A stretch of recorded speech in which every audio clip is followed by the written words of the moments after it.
میں خود یونیورسٹی میں پڑھتا ہوں، کالج میں پڑھتا ہوں، سکولز ہمارے کالجز یونیورسٹیز، آپ دیکھیں کیا حالات ہیں. آپ یونیورسٹی کالجز کو چھوڑیں، آپ نیچے مارکیٹ میں چلے جائیں تو شادیوں، وہ مفتی طارق مسعود صحیح کہتے ہیں کہ شادیاں کروائیں، ورنہ یہ جو زنا والا فیکٹر ہے یہ بہت بڑھتا جا رہا ہے، بہت ہی بڑھتا جا رہا ہے.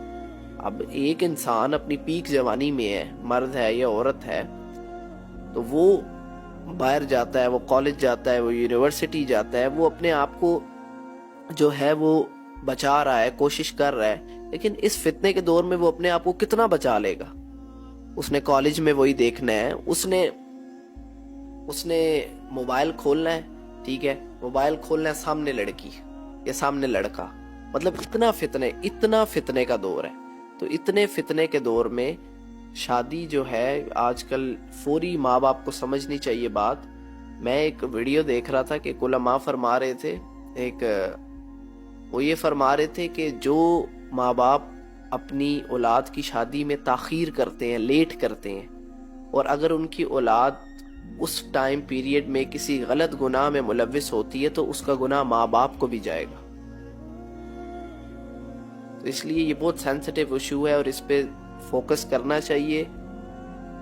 ڈاکٹر اسرار احمد یہ کہتے تھے کہ پہلے بھی تو ایسا ہوتا تھا پرانے زمانوں میں کہ جو ماں باپ تھے وہ بہو لے آتے تھے اور اس کو بیٹی بنا لیتے تھے.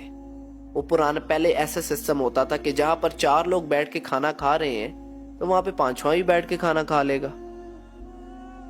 اور یہ جو آج کل ہندوؤں والی رسومات، جہیز، اور یہ تو ساری چیزیں فضول ہے، جس کی وجہ سے شادی کرنا مشکل ہے کہ ایک انسان کو ایٹ لیسٹ جو ہے 50 لاکھ روپیہ، 20 لاکھ روپیہ چاہیے شادی کرنے کے لیے. اب غریب انسان کیا کرے؟ تو سادہ سے سادہ شادی ہونی چاہیے.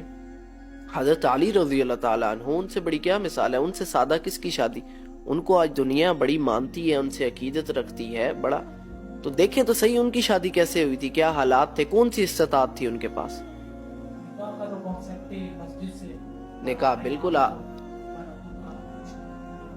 دیکھیں اس میں یہ ہے کہ شادی میں جو یہ مہندی اور یہ سب کچھ جو ہے نا، بارات بھی، یہ سارے جو رسومات ہیں یہ انڈینز کی ہیں، ہندوؤں کی. اس کے بعد جو کانسیپٹ ہے وہ نکاح کا ہے، اس کے بعد ولیمہ، اس کے علاوہ اور کوئی کانسیپٹ نہیں ہے. ولیمہ بھی سنت میں آتا ہے، لوگ جو استطاعت رکھتا ہے اس مطابق کریں. کسی شکل میں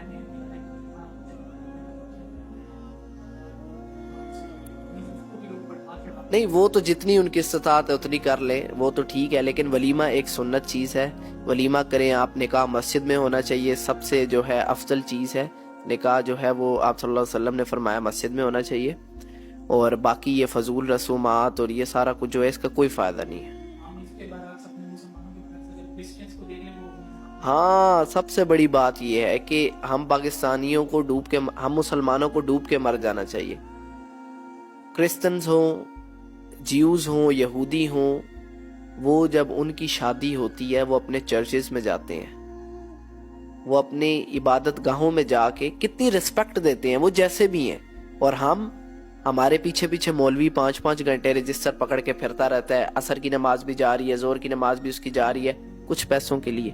مطلب ہم نے کتنا جو ہے، جو ہمارا اسلام ہے یا ہمارا جو اللہ ہے یا ہماری جو مسجدیں ہیں، اللہ کا جو گھر ہے، مسجد اللہ کا گھر ہے، اس کو کتنا ڈی ویلیو کر دیا ہم نے. یہ بات آپ نے بہت اچھی کی ہے. تو یہ چیز کرسچن سے ہی سیکھ لیں، جیوز سے ہی سیکھ لیں، نان مسلم سے ہی. آپ دیکھیں نا، کیا نام ہے، ہندو مندر نہیں جاتے، ان کی اکثر شادیاں جو ہے وہ مندروں میں ہوتی ہیں، تو وہ کتنی ریسپیکٹ دیتے ہیں، کتنی ویلیو دیتے ہیں. اور ہم نے مسجد میں نہیں جانا. آپ ویسے میں نے دیکھا ہے، میں سوشل میڈیا پہ دیکھ رہا ہوں آہستہ آہستہ نا یہ ٹرینڈ شروع ہو رہا ہے. اور اس جنریشن میں جو ہے عقل جو ہے وہ آ رہی ہے، عقل مند ہے یہ جنریشن.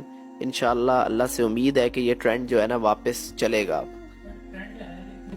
نکاح کے علاوہ پھر رخصتی کے لیے وہ ٹائم لے لیتے ہیں کہ جی برات مہینے بعد ہوگی، 2 مہینے بعد رخصتی ہوگی. جو نکاح کا کانسیپٹ ہمارے یہاں ایک نیو لانچ ہو رہا ہے نا کہ نکاح کر لو مسجد میں ٹھیک ہو گیا، 1 دن، ہفتہ، 2